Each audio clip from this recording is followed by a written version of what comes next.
Assalamualaikum warahmatullahi wabarakatuh. Al-Fatihah.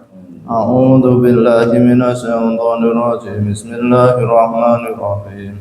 Alhamdulillahi rabbil alamin. Arrahmanir rahim. Maliki yaumiddin. Iyyaka na'budu wa iyyaka nasta'in. Ihdinas siratal mustaqim. Siratal ladzina an'amta 'alaihim ghairil maghdubi 'alaihim waladdallin. Amin. Bismillahirrahmanirrahim. Lan kaping 15 kanca boyone lisan iku ngrasani.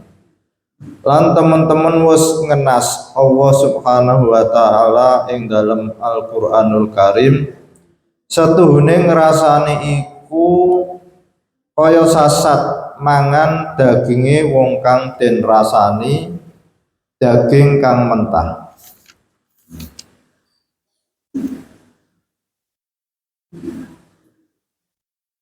Utawi aran ngrasani iku nyebut-nyebut sira ing sedulur ira Islam kelawan barang kang dadi gethingake lamun krungu.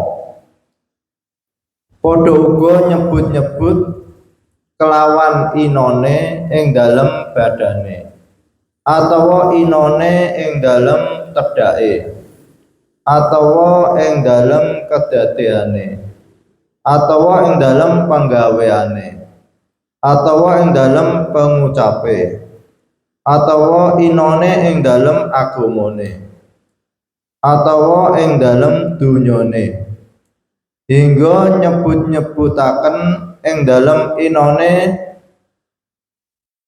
penggaweane lan omahe lan tunggangane ya iku kabeh aran ngrasani.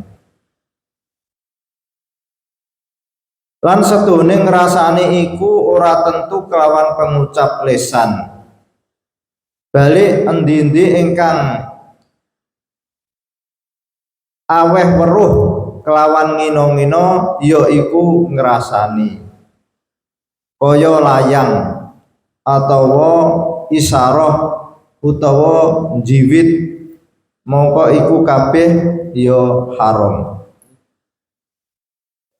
Utawi tambane supaya aja dadi ngrasani iku arep ngimanake kelawan yakin sedune wong kang ngrasani iku yakin olone lan wong iku nglakoni ing bendune Allah Subhanahu wa taala.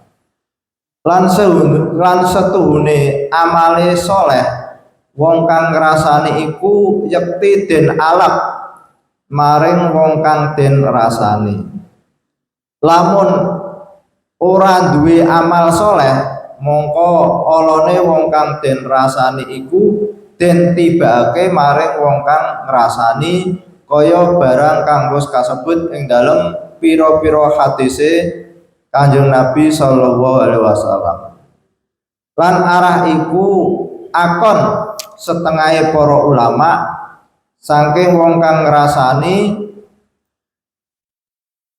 den kon kelawan ngodoni ing dalem sekabehane ibadahe salate lan posone. Lan malih setengah saking tombone enggal ngrasani iku arep eling. Lan malih setengah saking tambane ngrasani iku arep eling sira lan rumangsa setuhune awak ira lamun den rasani kaya mengkono dadi lara atimu. Semono uga wong liya mongko becik aja ngrasani sira. Bismillahirrahmanirrahim. pada pagi hari ini kita dituntun oleh Mbah Kiai agar bisa menjaga lisan kita dari mengumpat atau ngerasani. Kita setiap berinteraksi dengan orang lain itu kalau tidak benar-benar menjaga lisan kita itu kadang-kadang tidak terasa. Nah, lalu yang disebut ngerasani itu apa? Atau yang disebut mengumpat itu apa? Maka ini oleh Mbah Kiai diterangkan di dalam kitabnya, yaitu intinya apabila kita menyebut Pak Ali itu terusnya itu kok nanti misalkan saya cerita pada Pak Sigit, saya nyebut Pak Ali, itu selanjutnya kok Pak Ali misalkan mendengar apa yang saya ceritakan, dia sakit, itu namanya mengumpat atau ngerasani. Jadi di sini ada beberapa yang disebutkan oleh Mbah Kiai, yaitu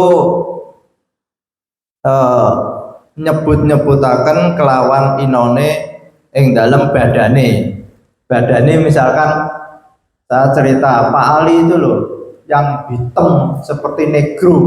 Nah, memang orangnya hitam, tapi kalau saya menyebut itu dan Pak Ali mendengar, dia akan merasa sakit. Itu dari segi ing dalam badannya atau ing dalam kedadiane. Nah, ini yang kadang-kadang kita tidak terasa. Manusia itu tidak ada pilihan, mau dibikin hitam, dibikin putih, dibikin mancung, dibikin pesek, itu bukan pilihan kita, itu Allah yang menciptakan. Jadi kita jangan menyebut seseorang yang dijadikan Allah cebol, pendek itu akan cebol.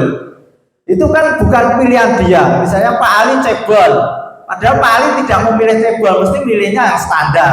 Tapi Allah menjadikan dia cebol, pendek. Nah, maka ketika saya menyebut cerita sama Pak Sigit, Pak Ali itu loh yang cebol, itu udah ngerasani itu. Tapi kita tidak, kecuali itu sudah merupakan kebiasaan karena ada Pak Ali juga. Maka kalau saya tidak menyebut Pak Ali yang cebol nanti keliru, nah itu beda lagi. Atau Pak Ali yang matanya bahasa Jawa itu PC ya, yang satu tertutup yang satu bukan, PC itu. Itu kalau ada Pak Ali dua, kita mengatakan Pak Ali yang PC itu boleh. Tapi kalau hanya satu, maka kita mengatakan Pak Ali ya Pak Ali, jangan ditambahi PC. Atau Pak Ali yang pincang ya. Kalau dua orang bisa ditambahi Pak Ali pincang, tapi kalau Pak Ali satu tok ya Pak Ali saja, jangan ditambahi pincang. Nanti yang mendengar walaupun tok itu benar pincang, tapi kan menyakiti. Nah, ini kalau kita tidak ngaji kadang-kadang kan tidak terasa. Maka Mbah Kiai sampai luar biasa ini. Selanjutnya yaitu ing dalam kedadiane lan ing dalam penggaweane. Nah, ini penggawean atau kebiasaan. Misalkan orang itu biasa mengambil sampah-sampah di tong itu kan satu pekerjaan yang kurang nyaman. Maka kalau kita menyebut Pak Ali yang biasa itu loh bukai tong sampah sebelum subuh udah datang. Nah, ini kita sebenarnya kalau bisa kita hindari kata-kata itu. Atau yang dalam pengucape ya. Misalnya orang celat, nah itu kan Pak Ali yang celat, itu juga kita hindari. Atau yang dalam agamane, nah ini misalnya Pak Ali yang itu agama ya, Pak Ali itu loh yang tidak pernah ke masjid, tidak pernah sholat. Nah ini kan itu kalau bisa ya, walaupun toh dia tidak pernah sholat, itu kalau kita menyebut atau cerita pada orang lain dan dia mendengar, tetap dia tidak nyaman atau sakit, maka kita hindari. Jadi ya pokoknya pali, tidak usah bilang yang tidak pernah sholat misalnya. Atau ing dalam dunyone, nah, misalkan yang kere itu itu kan sakit ya. Walaupun roh dia itu tidak punya, tapi kalau kita cerita pali yang kere itu kan juga ada boleh. Nyebut ing dalam omahe yang mau runtuh, nah, itu juga kita hindari. Ya pokoknya pali aja, jangan disebut ditambahi. Misalnya omahe sing kleyok itu loh, nah, itu kan juga kok kabeh ngerasani. Nah, sekarang oleh Mbah Kiai itu bagaimana? Ini sudah terlalu ringan. Saya sendiri juga kadang-kadang enak aja ceritanya terus saya tambahi itu. Tapi kita pagi hari ini kita berusaha bagaimana supaya bisa menghindari kata-kata yang ketika kita ucapkan itu, kita intinya itu ketika kita menyebut nama orang itu sudah persiapan itu. Misalnya Pak Haji Udawi itu kelanjutannya apa? Kalau memuji itu bagus, Pak Haji Udawi yang rajin ke masjid itu baik-baik aja. Tapi kalau Pak Udawi yang malas tidak pernah ikut subuhan, nah itu kan walaupun toh tidak pernah tapi kan sakit. Jadi kuncinya ketika kita menyebut nama orang lain itu kita harus ikat lisan kita ini. Jangan sampai kita menyebut nama orang lain lalu kelanjutannya itu yang menyakitkan. Ini betapa besarnya agama Islam itu betul-betul memperhatikan kehormatan orang lain sampai menyebut kejelekannya aja tidak boleh, apalagi sampai mengambil hartanya, utang tidak bayar itu kan suatu hal yang jadi kehormatan harta itu sangat dijaga oleh agama Islam.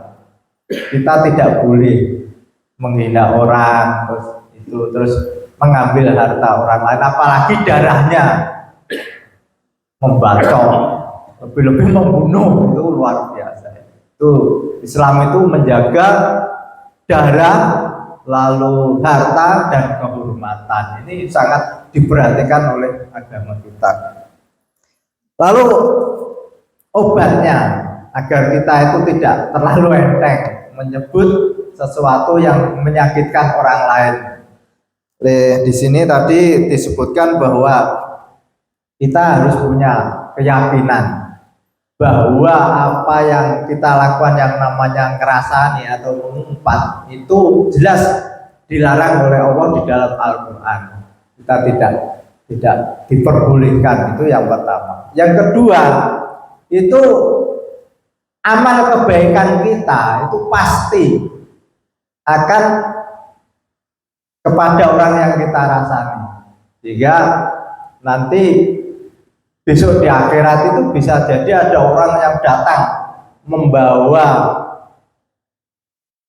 amal sholatnya banyak, amal puasanya banyak, amal hajinya banyak, tapi menjadi bangkrut, mukhlis, menjadi orang yang bangkrut. Kenapa? Karena dia itu tadi tidak bisa menjaga lisannya, sehingga datang orang, ya Allah, saya dulu pernah dicaci maki bapak ini, maka oleh Allah diambilkan amal sholatnya kepada orang. Terus ada datang lagi, ya Allah, saya pernah dulu orang ini hutang tidak bayar, diambilkan. Sehingga banyak orang yang datang mengadu pada Allah, pada orang yang tadi amalnya banyak, puasanya juga banyak, hajinya juga ada nilai, tapi habis karena dia berinteraksi dengan orang lain itu merugikan, sehingga akhirnya karena kebaikannya habis, lalu kejelekan orang lain itu diberikan pada orang yang melakukan perbuatan yang merugikan orang lain, sehingga termasuk oleh Rasulullah termasuk orang yang bangkrut. Maka ketika Rasulullah tanya pada sahabat, siapa yang bangkrut? oleh sahabat dicatatnya yaitu orang yang berdagang yang tidak untung. Tapi oleh Rasulullah kan bukan itu, orang yang bangkrut itu orang yang datang pada membawa amal sholat, membawa amal puasa, membawa amal haji yang banyak, tapi dia interaksi dengan orang lain itu merugikan, sehingga kebaikannya berpindah pada orang yang dirugikan. Itu yang pertama. Jadi kita harus ingat bahwa kita mencari bekal sebanyak-banyaknya, jangan sampai besok di akhirat itu bekal itu beralih pada orang yang kita sakiti, orang yang kita rugikan. Lalu yang kedua, kita sadar ini manusiawi. Kalau diri kita itu disakiti atau dirasani tidak mau, ya konsekuensinya jangan ngerasani orang lain. Itu kan, itu manusiawi. Kalau diri kita tidak mau disakiti, juga hendaknya jangan menyakiti orang lain. Al-Fatihah. A'udzubillahi minasyaitonirrajim. Bismillahirrahmanirrahim. Alhamdulillahirabbil alamin arrahmanirrahim maliki yaumiddin. Iyyaka na'budu wa iyyaka nasta'in. Ihdinas siratal mustaqim. Siratal ladzina an'amta 'alaihim ghairil maghdubi 'alaihim waladdallin. Amin.